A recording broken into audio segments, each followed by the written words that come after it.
नमस्कार श्रोते हो, आपण सर्व कुशल मंगल आणि आनंदी आहात अशी मी आशा करते. स्कंदमाता देवी हे दुर्गेचे 5वे रूप आहे आणि नवरात्रीच्या 5व्या दिवशी तिची पूजा केली जाते. स्कंदमाता या नावात स्कंद म्हणजेच कार्तिकेय, भगवान शिव व पार्वती यांचा पुत्र, आणि माता म्हणजे आई. स्कंदमाता म्हणजे भगवान स्कंदाची माता. देवी स्कंदमाता ही मातृत्वाचे प्रतीक असून ती आपल्या भक्तांवर वात्सल्याने प्रेम करते आणि त्यांच्या सर्व इच्छा पूर्ण करते. स्कंदमाता देवीची कथा. स्कंदमाता देवीची कथा मुख्यतः भगवान कार्तिकेय किंवा स्कंदाच्या जन्माशी आणि त्याच्या वीरता आणि शौर्याशी संबंधित आहे.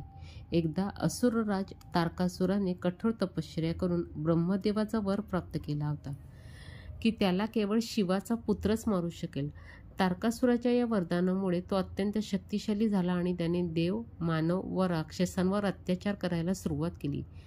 तारकासुराचा पराभव करण्यासाठी देवतांनी भगवान शिवाला विनंती केली की त्यांचा पुत्र कार्तिकेय सृष्टीत अवतारावा.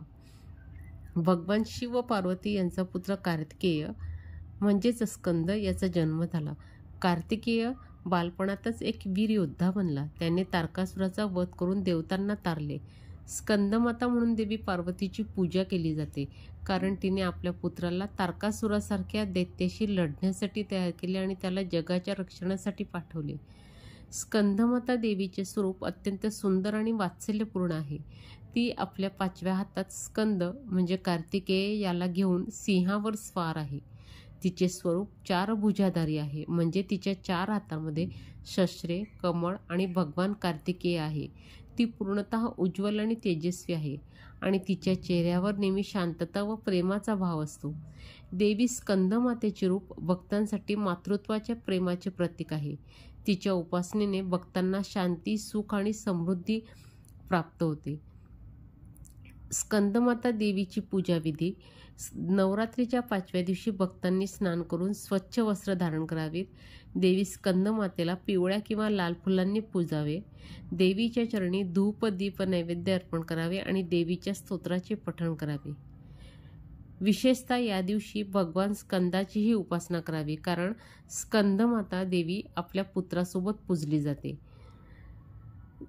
स्कंदमाता देवी ही आस्था, प्रेम आणि वात्सल्याचे प्रतीक आहे. तिच्या उपासनेने भक्तांच्या जीवनात शांती, प्रेम आणि समाधान प्राप्त होते. देवी स्कंदमातेच्या कृपेने भक्तांना जीवनातील संकटांवर विजय मिळवता येतो आणि त्यांचे जीवन सुखमय व आनंदी बनते. नवरात्रीच्या 5व्या दिवशी स्कंदमाता देवीची उपासना केल्याने भक्तांचे जीवन आनंदमय होते आणि देवीच्या प्रेमाचे आशीर्वाद त्यांना प्राप्त होतात. नवरात्रीच्या 5व्या दिवशी आपण जी पूजा करतो त्या देवीला ललिता पंचमी असे सुद्धा म्हणतात. या ललिता देवीला आपण 42 दुर्वांची एक जुडी अशाप्रमाणे 21 दुर्वांचा हार करून तिला अर्पण केला जातो. शक्य असल्यास किमान 42 दुर्वांची एक जुडी आपण नवरात्रीच्या 5व्या माळेला ललिता देवीला अर्पण करू शकतो. नवरात्रीच्या 5व्या दिवशी पूजन करताना आपण खालील मंत्राचा जप करा. ओम ललिता दैवे नमः. ओम ललिता दैवे नमः. ओम ललिता दैवे नमः. आपण हा व्हिडिओ शांतपणे श्रवण केल्याने मी आपली आभारी आहे. आपल्याला हा व्हिडिओ आवडला असल्यास त्याला लाईक आणि शेअर करा आणि माझ्या चॅनलला सबस्क्राईब करा. ओम शांती.